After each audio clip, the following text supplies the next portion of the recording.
Hello, मैं doctor Snehal Ponkshe, consultant gynaecologist and obstetrician at ONP hospital Pune.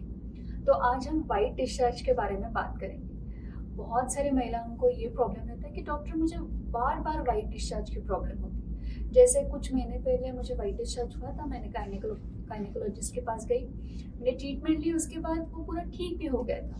लेकिन अभी वापस से मुझे वही तकलीफ हो रही है। तो ये बार बार वाइट डिस्चार्ज मुझे क्यों हो रहा है, इसके लिए क्या ट्रीटमेंट है? तो देखिए, थोड़ा बहुत वजाइनल डिस्चार्ज होना ये नॉर्मल सी बात है, ठीक है। और इसकी कंसिस्टेंसी, इसका कलर आपके मेंस्ट्रुअल साइकिल के हर एक दिन में अलग अलग रहता है। जैसे अभी समझो कि आपका महीना खत्म हुआ है, अभी आपके मेंसेस खत्म हुए, तो पहले जो डिस्चार्ज रहेगा वो बहुत कम मात्रा में रहेगा और बहुत ही स्टिकी रहेगा। जैसे आपको सर्दी होने के बाद ऐसे स्टिकी डिस्चार्ज आता है, वैसे डिस्चार्ज रहेगा। जैसे आपका ओव्यूलेशन का दिन आता है, तब ये डिस्चार्ज बहुत ज़्यादा मात्रा में होने लगता है। इतना ज़्यादा हो सकता है कि आपको दिन में एक दो बार पैंटी चेंज भी करनी पड़ सकती है, फिर आपको पैंटी लाइनर लेनी पड़ सकती है। So that's normal. एकदम पानी जैसा पतला सा डिस्चार्ज होने लगता है। और जैसे एक बार आपका ओव्यूलेशन हो जाता है तो उसके बाद ये बहुत गाढ़ा डिस्चार्ज होने लगता है और वो बहुत सफ़ेद कलर का डिस्चार्ज होने लगता है। लेकिन ये बहुत नॉर्मल सी बात है।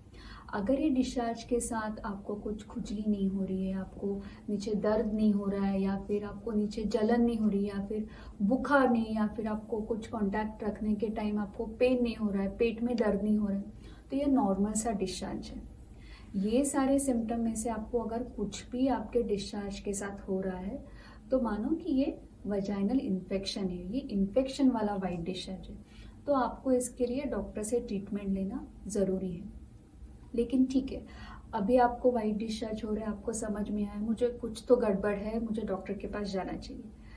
आपने डॉक्टर से ट्रीटमेंट लिया, अभी आपका डिस्चार्ज देख के डॉक्टर एक तो अगर वो फंगस वाला इन्फेक्शन हो, ईस्ट वाला इन्फेक्शन हो तो वो एंटी फंगल मेडिकेशंस देंगे। अगर वो बैक्टीरिया वाला इन्फेक्शन हो तो बैक्टीरिया वाले टैबलेट्स आपको देंगे। लेकिन एक बार वो डिस्चार्ज ठीक होने के बाद आप घर में क्या क्या चीज़ें कर सकते हैं कि आपको ये बार बार वाइट डिस्चार्ज ना हो। पहली तो बात, आपको आपके डाइट में चेंजेस करने। जैसे आपके डाइट में आप संतरा या फिर नींबू या फिर आंवला ऐसे कुछ साइट्रस चीज़ें इंक्लूड करना शुरू करो। या फिर आप दिन में एक बार तो छाछ या फिर दही लेना शुरू करो, योगर्ट खाना शुरू करो, क्योंकि ये जो चीज़ें रहती है वो प्रोबायोटिक रहती है। वो ये चीज़ें खाने के बाद आपकी बॉडी के अच्छे बैक्टीरिया जो है वो बढ़ जाते हैं। जैसे वजाइना में भी अच्छे बैक्टीरिया रहते हैं कि वो उधर का एनवायरनमेंट अच्छे से रखते हैं और बाकी गंदे बैक्टीरिया या फिर फंगस को वहाँ पे ग्रो होने से बचाव करते हैं। तो ये आपको डाइट में इंक्लूड करना है। नेक्स्ट थिंग जो आपको करनी है कि आपको नीचे की जगह ड्राई रखने की कोशिश करनी है। देखिए, जो भी हो, बैक्टीरिया हो या फिर फंगस हो, जब मॉइस्चर ज़्यादा रहता है, वो वहाँ नीचे की जगह जब ज़्यादा गीली रहती है तो वहाँ पे ये बैक्टीरिया फंगस बहुत तेज़ी से बढ़ते हैं। तो जब भी आप वॉशरूम को जाते, बहुत सारे महिलाओं को ये आदत रहती है कि हमेशा वॉशरूम को जाने के बाद वो साबुन से और पानी से वो जगह धो देते हैं, क्योंकि उनको ऐसा लगता है कि वो जगह क्लीन रखनी चाहिए।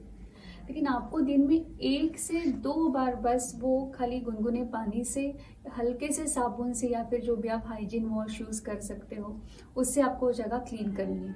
वो क्लीन करने के बाद आपको नैपकिन से या फिर कॉटन के टॉवल से या फिर जो टॉयलेट पेपर रहता है उससे वो जगह हल्के से ड्राई करनी है। आपको डेली कॉटन पैंटीज यूज़ करने हैं। अगर आपको लग रहा है कि जैसे ओव्यूलेशन के टाइम मैंने बोला कि बहुत डिस्चार्ज हो रहा है, तो आपको तब पैंटी लाइनर्स यूज़ करने हैं।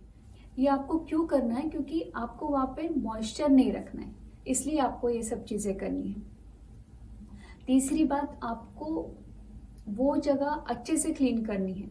मतलब आपको कभी भी पॉटी की जगह से आगे वो जगह क्लीन नहीं करनी। जब भी आप वॉशरूम को जाते हो तो वॉशरूम को जाने के बाद जहाँ पे यूरिन की जगह है, यूरिन की जगह से पीछे की तरफ ऐसे ही आपको साफ करने। नहीं तो जो भी पोटे की जगह के जो बैक्टीरिया रहते हैं वो वजाना में जाके ज़्यादा इन्फेक्शन हो सकता है। चौथी बात, अगर आपको शुगर है तो ध्यान रखिए कि आपके शुगर्स कंट्रोल में रहने चाहिए। अगर आपको कुछ फैमिली हिस्ट्री है कि आपके मम्मी पापा को कुछ डायबिटीज़ वगैरह है और आपको बार बार अभी सडनली रिपीटेड इन्फेक्शंस होने लगे हैं, फंगल इन्फेक्शंस होने लगे, तो आपको एक बार आपकी शुगर्स चेक करने हैं।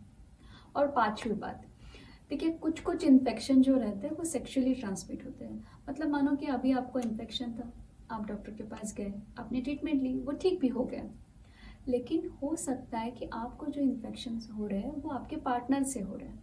तो अगर ट्रीटमेंट के बाद आप ठीक हो रहे हैं और बार बार आपको इन्फेक्शन हो रहे हैं, तो आप एक बार आपके पार्टनर से बात करेंगे।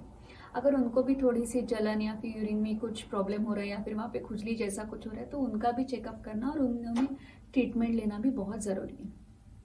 तो आप मैंने जो बताई ये सब चीज़ें आपके डेली रूटीन में इंक्लूड करो, देखिए आपको डेफिनेटली पॉजिटिव बेनिफिट्स दिखेंगे। Thank you.